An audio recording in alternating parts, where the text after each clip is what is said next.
Cold beer here. Welcome back, everybody. Happy for you to join us again on another episode. Ben, still drinking on some Jerry. Love to see it. How you doing, man? I'm doing great. Ready to record and then get immediately into editing because I'm trying to be more prompt on getting it all prepped and just loaded up in the chamber and just ready to go. What you got to do is what you got to do. Mm-hmm. Yeah, so we got a couple things to talk to you about tonight. One obviously specific to the beer industry, but we're gonna have some fun too later on, talking about some current events and of course some funny shit that we read in the news. But first, we'll talk about something not very funny.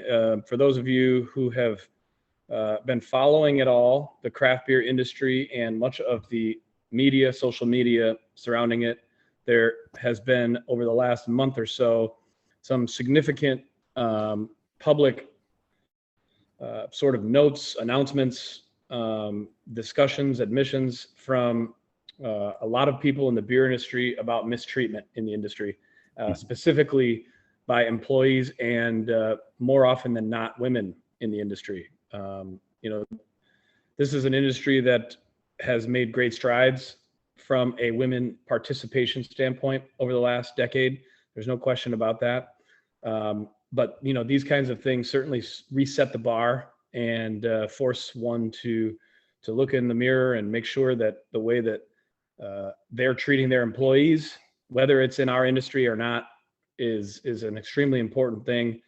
But at the moment, there are several breweries here in the country and even in our area, Tampa here, that are under fire for just real blatant mistreatment of people.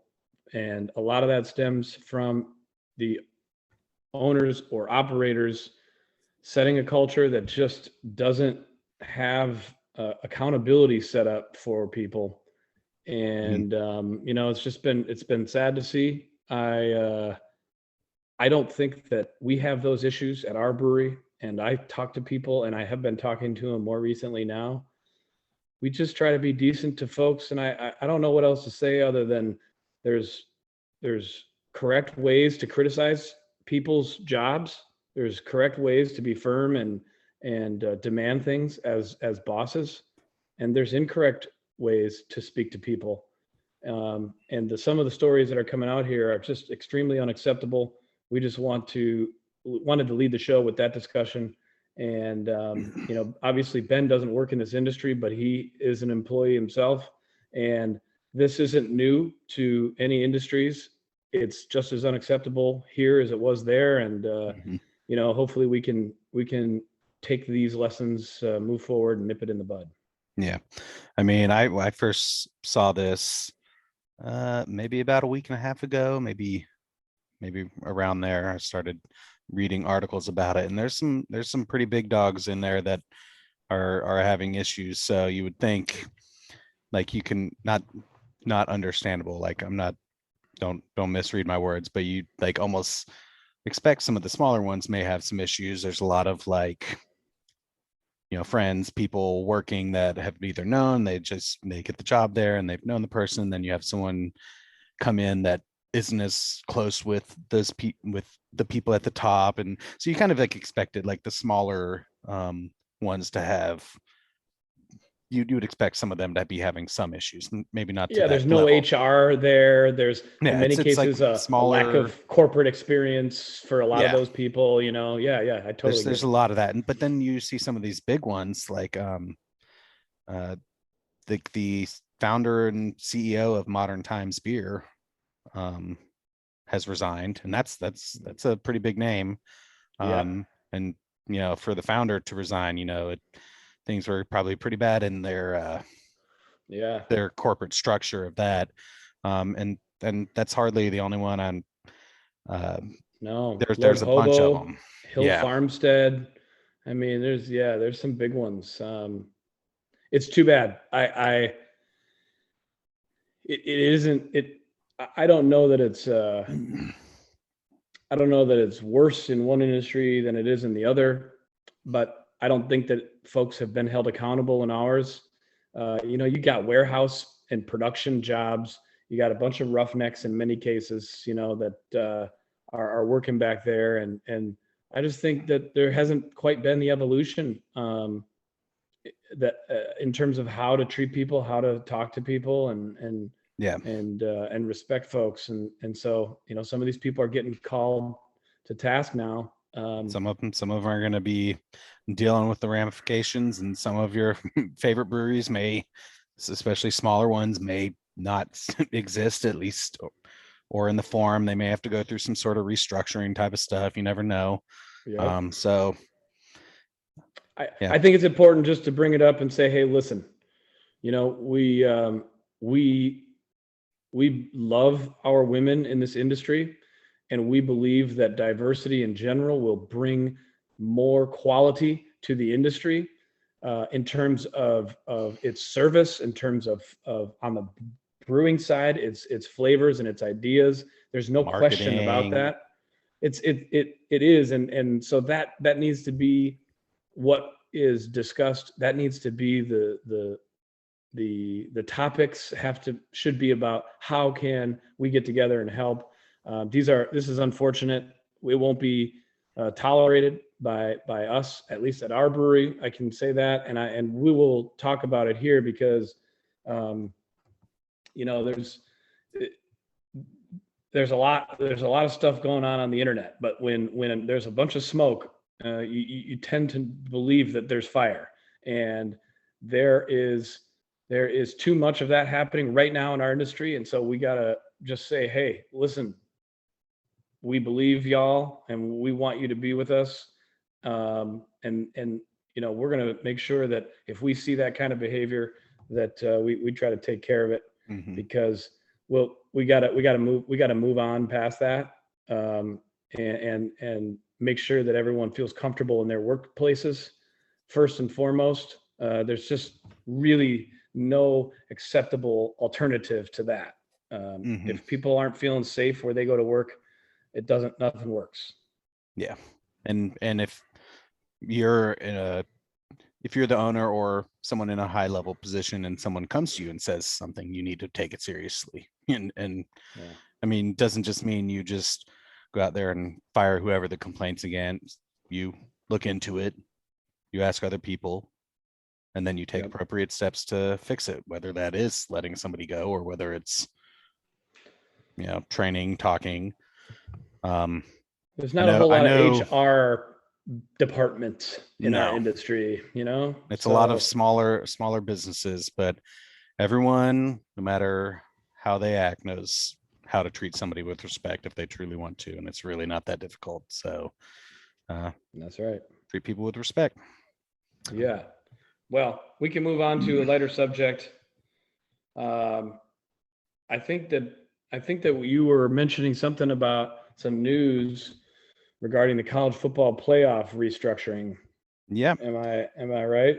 I haven't read anything that you've read, so I'm going to let you read it to me, and then I'm going to tell you how stupid or cool that is. Okay.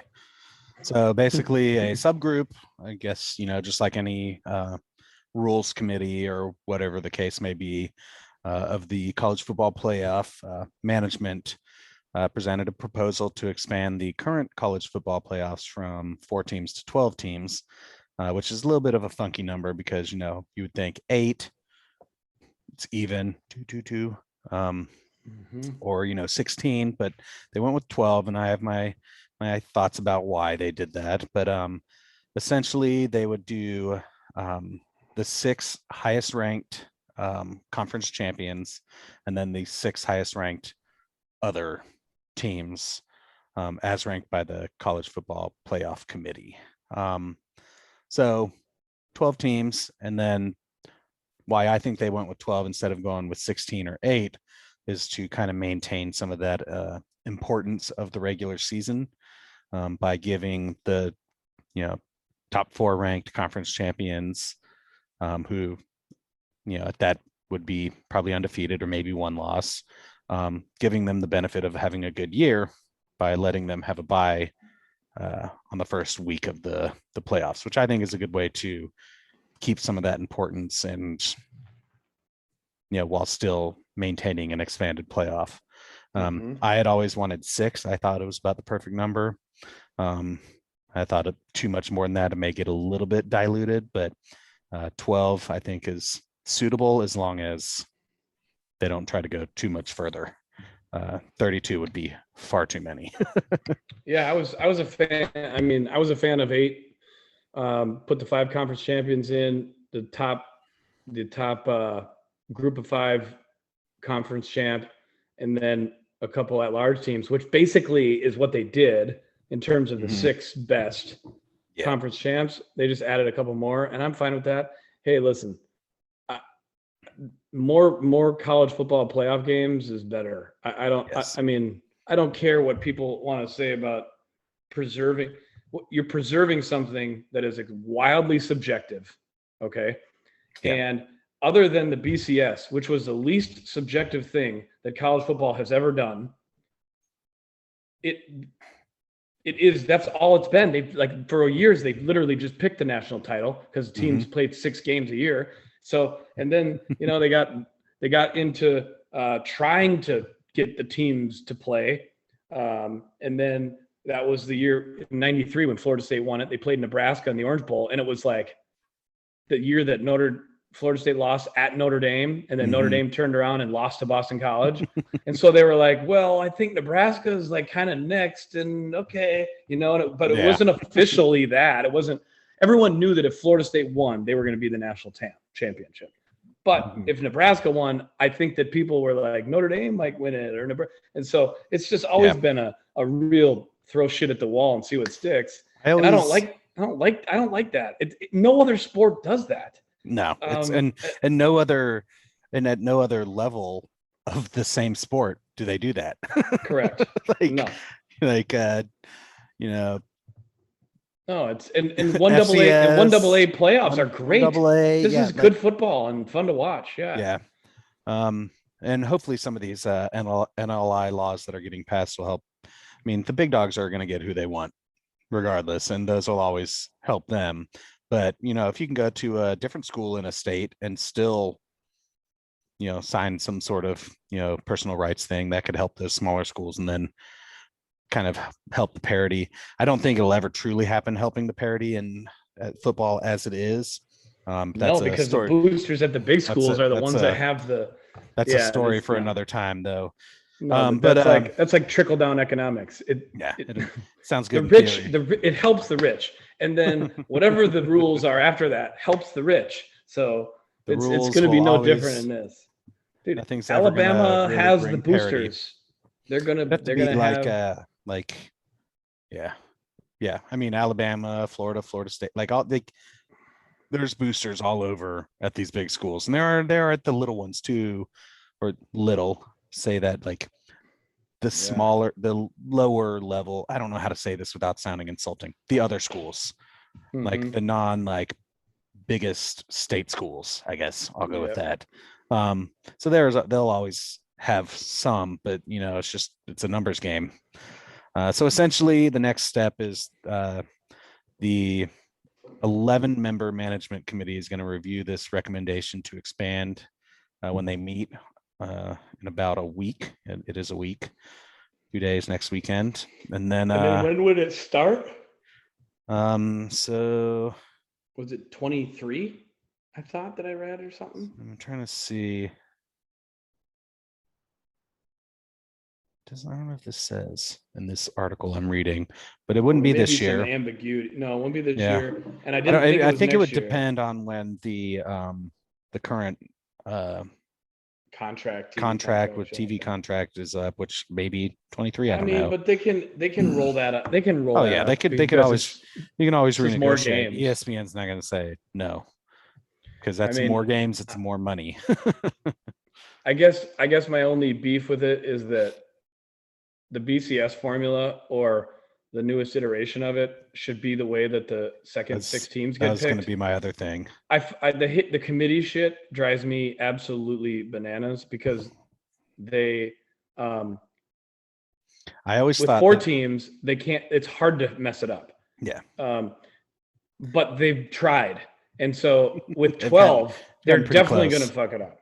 Yeah. I always wondered why and they didn't stick with using the BCS formulas as is, like the same way that they had been doing it with like the computer formulas, and then you've got like these other polling systems, and then you've got like the coaches poll. I thought it would have been perfectly paired with. Yeah. It's a really unbiased way to go about it, except for the polls. But at least they're just components, of it. And they all have like their own weight to it, and yep. I feel like they got it right. I can't. I will never think about all the beer that they will be drinking at these games. See if we can slide some. Probably not a lot of craft beer. Peace to Budweiser and Miller. Yeah, but I would love to see it. It's actually I was expecting 6 or 8 also. So to go to 12 for me, I'm just like, okay, great, more games. Yeah. And I do agree with you. I think that providing those top 4 teams with buys is fair. And I don't think that the quality of the games will suffer. I've heard those arguments in the past too. Like, how can you even make an argument for this team? And I'm like, hey, listen, I just want to see roll it. Like 3 years ago or whatever, Norvell's last year at Memphis. Mm-hmm. Like you take that Memphis team and roll him up against Oklahoma. Interesting. Yeah. I don't want to hear it because Oklahoma didn't stop anybody either. And so, I mean, we saw in the BCS when Oklahoma played Boise State.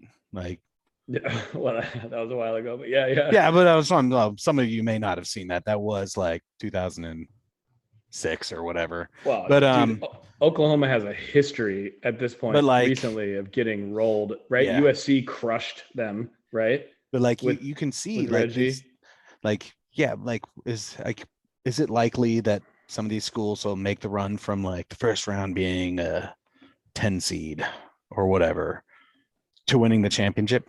Probably not. Like you can get yourself up and hyped. No. Just like in the NCAA tournament for basketball, you'll see some of these a 15 seed, like they may make a run for 2 or 3 rounds, but they may get eliminated the very next round because they got up and they used a lot of that emotional like cash. It won't, like basketball, definitely different. It's going to take, an elephant-sized effort for one of those teams to knock off an Alabama. Because there's too many dudes on the field that are so highly ranked versus, over 60 minutes. It's different in football. Yeah. But what I will say is that sometimes teams match up pretty well. Like that UCF team that everyone dogs from a couple of years ago. Listen, man, that was a real ball club, okay? And they beat Auburn in a real ball game, and they beat everybody else. Don't tell me that they weren't going to beat – I mean, they probably weren't going to beat one of the top teams, but in 12, they're going to win a couple games. Yeah, they could have made it to like a semifinal or at least. Yeah, knocked off a Georgia or an LSU or one of the teams that got into. That's what I'll say is college football like it's true for the NFL. Scheme is important in the NFL, but like really, in my opinion, the NFL is a lot of like, do you have like where you're good at on the field and what your strengths are, and just the NFL is just a different kind of beast as far as like what it takes to win a championship. College football is kind of weird because like you can get out schemed. Like there's a lot of like coaches that are like the offensive coordinator at whatever school that can out scheme, the best, because they are used to having to out scheme people because that's the level of talent that they get. So when they do play, a Power 5, air quote, Power 5 team, they rely on a lot of scheme because they don't have the depth of talent that even some of the smaller Power 5 programs have, but because of conferences that they're in and the area that they recruit from. Because of money and resources to recruit. I mean, that's really it, right? These Power 5 conferences have TV deals that pay them so much more money than a Boise State gets.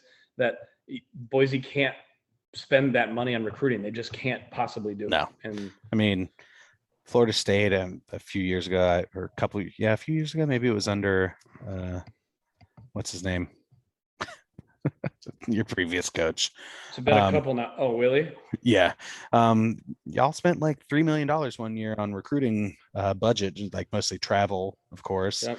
And like that's a lot of money. Like and programs like Florida State, Florida, Auburn, Alabama pay your Southern Alabamas and other programs $1 million to come play because money. So yeah, I mean, like it could help. Obviously they get some good money off of making it to the playoffs. They're going to get their cut, and that's good to see. It'll help those programs, and maybe you'll see some of those that consistently make it over a few years be able to like kind of upgrade their budget for some things just because of the money that they've gotten from it. So yeah, I mean, it will increase I don't think that it will decrease the value of the regular season at all. And I know people say that. All it's going to do is it's going to, at the end, probably allow some pretty good teams to get into that second six. Yeah. That you might otherwise think don't deserve it. Right? Like it's going to be there's going to be a 3-loss team in there somewhere eventually. And then you're going to look at their losses and you're going to go, well, I mean, damn, that's a pretty good club. Yeah. And like you may have like one that like, they shouldn't have lost that one. But then 2 others that you're like, went to overtime and, yeah, they had like, or you got 4 2-loss clubs that are at the end and they pick one and you're like, oh, I think it should have been the other one. That's kind of the way it's going to be. But that didn't diminish the regular season. There's always that though. You could make it 32 teams. And the 33rd team is going to be like, we should have been team number 32. Right. Exactly. Like, so you'll never get rid of that entirely. I think like the difference between football and basketball being that basketball, I feel like since the rosters are so much smaller, it's not easier, but it's more realistic for one of those schools to have like a really good like starting 5 that have played together for like 4 straight years. They've been in the program to make a good run because the starters are all, really cohesive team. Whereas it's a lot harder with, 80 people. University of have Illinois, like Chicago. That it's like it's harder to have that cohesiveness like that, like because the once you get the numbers so large, like you can have like the talent like on the first string, but like it's just harder. That's all I'm saying. Yeah, it's like 10 players with 5 of them playing together for 4 straight years, like versus 80 players. Yeah, I'm excited for it. I think that I think it's overall good. There's going to be pros and cons to anything. There's pros and cons to anything. It's not like, dude, if Florida is 2-8 and Florida State is 1-9 and they roll in on Thanksgiving Day, it still matters who wins. It's still hate. Like it still matters. That game hasn't been about like, there have been some pretty big implications on the line. Obviously the obvious is 96, going into the Sugar Bowl that year.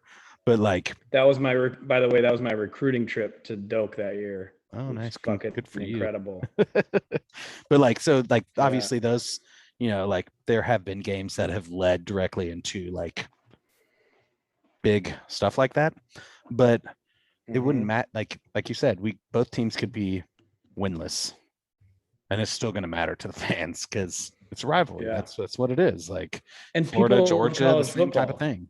Yeah. They're not going to not go because their team isn't going to make it into the 12-team playoff. I don't know. I'll make one last point and then we can move on to something else, because otherwise I will continue talking about this for basically forever. I think a lot of people, their issue isn't any realistic problem. It's just that anything that takes it closer to the NFL style makes them feel like, oh, it's just all gonna like just turn into the NFL, and that's not gonna happen. No. Like Like players stupid. being able to make money off their likeness, it's not going to turn it into just like a copycat of the NFL, because it's No. inherently different. It's completely different. You don't sign players like you do in the NFL. You obviously sign them to, you recruit them and you sign them to scholarships and stuff, but you don't sign them in the same way.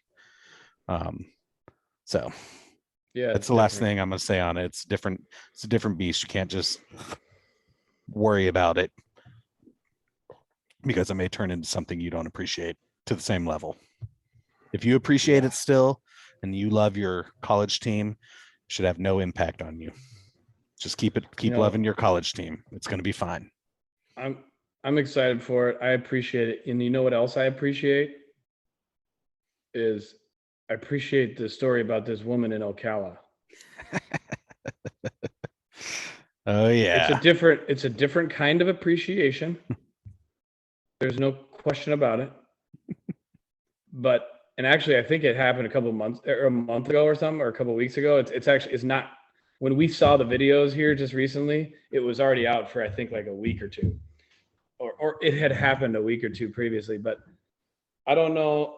I think that we have to do our Florida man segment and give a nod to the Florida woman here. Yes.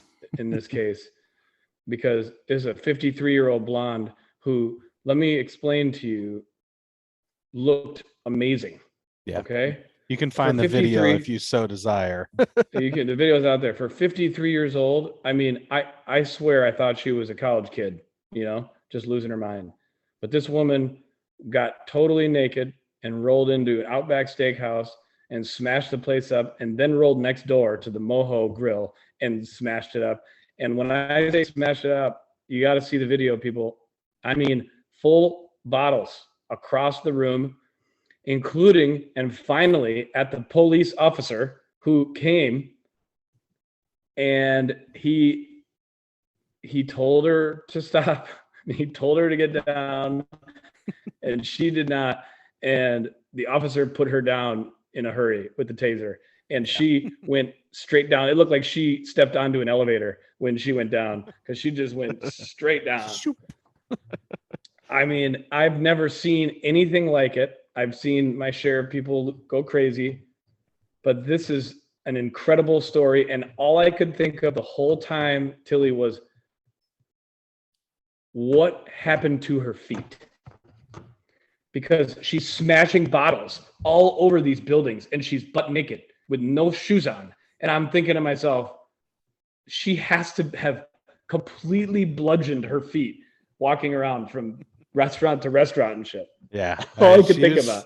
I'm curious to see. It seems like it was more than just alcohol. So I'm curious to see what exactly she was on, or what happened to cause her to lose her mind like that, because it was something.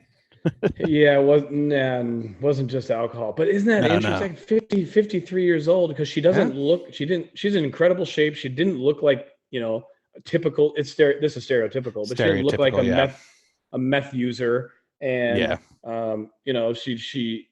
but my goodness, I don't know that anybody on just alcohol makes that move. No. So there was something else going on, but definitely a Florida woman joining the ranks of other Florida women and many Florida men in making the news. Check it out. It's on. I'm not gonna edit that into the YouTube release because YouTube won't appreciate it. So you can go look it up for yourself on Twitter. It's not gonna be hard to find. Florida woman Ocala. Let us know what you think. Yeah. Unbelievable. The other Florida man thing I wanted to talk about, which you had also seen this one, it says Florida man looking for shark's teeth. I think it was megalodon teeth is what he was looking for. In river, gets bitten on the head by an alligator. And honestly, That's about as Florida of a headline, like just in general, not even just Florida man. Like it's about as Florida as I would expect to to read. Yeah, I mean that it's I read I read a little bit about him. He actually said that he was fortunate that the alligator bit him in the head because of how hard the head is. That otherwise, had it got him anywhere else and tore him open, that he would have been dead. I mean, it crushed his skull, and Yeah. right, he had staples in his skull, and I mean, it was a big time Said he got attack. But 34 staples to close the wound, and he also had puncture wounds on his hand, skull fracture as well. So it's pretty intense. I wonder how big the alligator was. Yeah, I mean, it seems like to do that, I think it's got to be pretty big because some of these you can get messed up pretty good with some of these 3, 4, 5 foot attacks. Oh yeah, I mean that's the too pressure much. of the mouth is That's going to be too the pressure of much the mouth power. anyway. Yeah, and for it to be that quick, you would have to think it would be at least like a 10, 11 footer. I don't know, maybe more like an 8. I don't know. Yeah, I'm curious. I'm gonna have to like do some more research and see if they ever like. I don't know why you're swimming for shark teeth where there's brackish or salt water or fresh water where there can be gators. Like I just, hey man. I mean, you could be swimming anywhere in any kind of body of water in Florida and end up with a gator. Well, he's swimming for shark's teeth though, so that's salt water. Gators don't go out to salt water.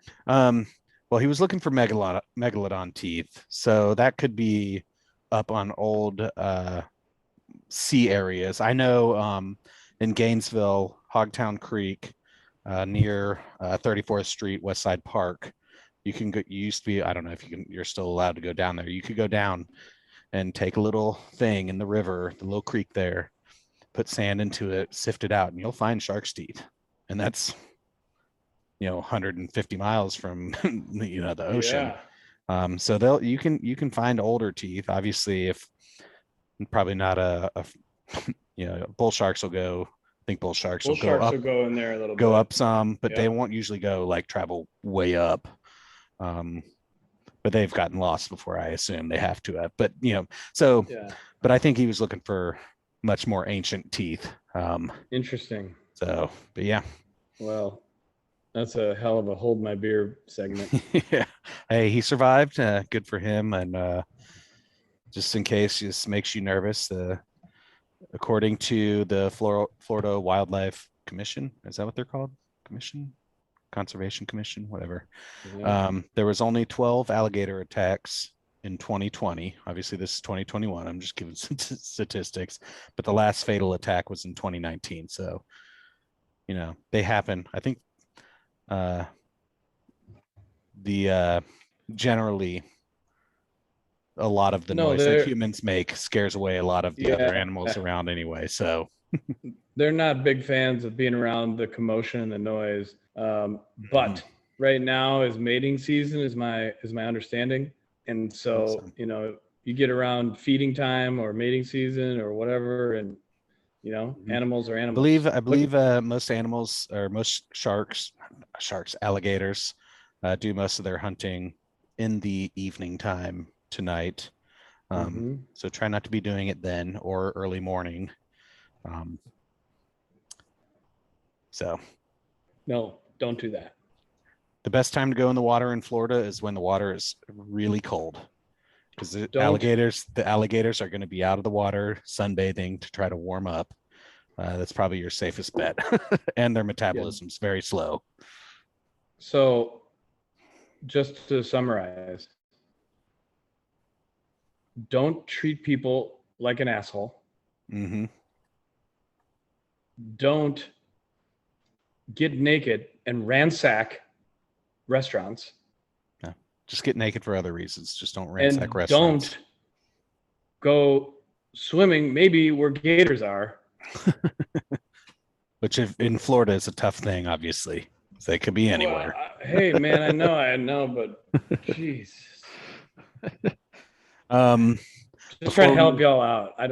Before we close it out, I wanted to lighten it up even further. Bud Light Seltzers is adding new good flavors for you, fall varieties of such things as toasted marshmallow, pumpkin spice, of course, and maple pear.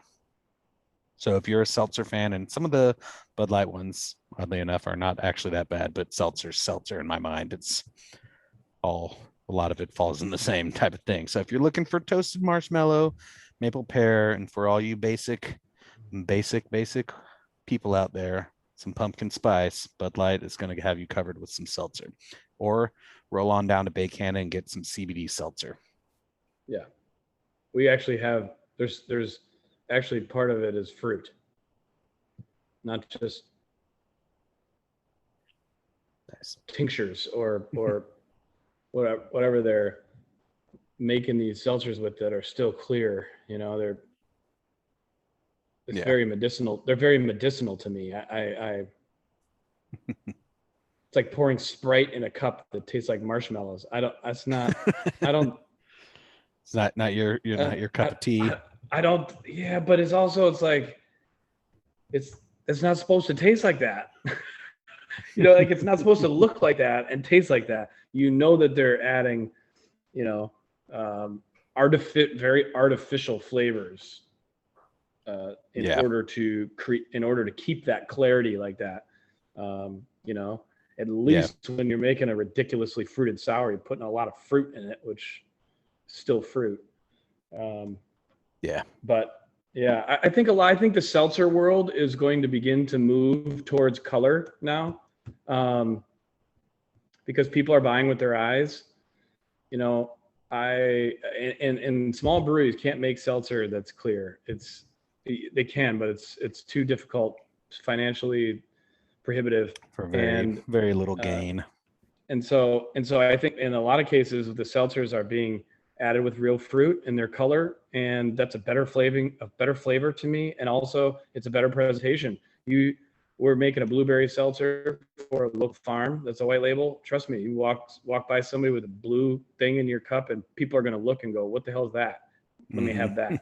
And no one's looking in the cup at something that looks like Sprite and going, ooh, what's that? It's true. But good for Bud Light. Line extension doesn't work, but they can have at it. They can do whatever they want. They're Budweiser. All right. Well, it's nice chatting with you again, Matt. We'll do it again soon. Possibly record something while I'm out in Colorado. We'll see. We'll have to discuss. Right. But thank you all for tuning in. Check us out on Twitter at Cold Beer Here Pod, at Cold Beer Here Pod, and follow us and let us know what you think. Cheers. Yeah, be good. Cheers, guys.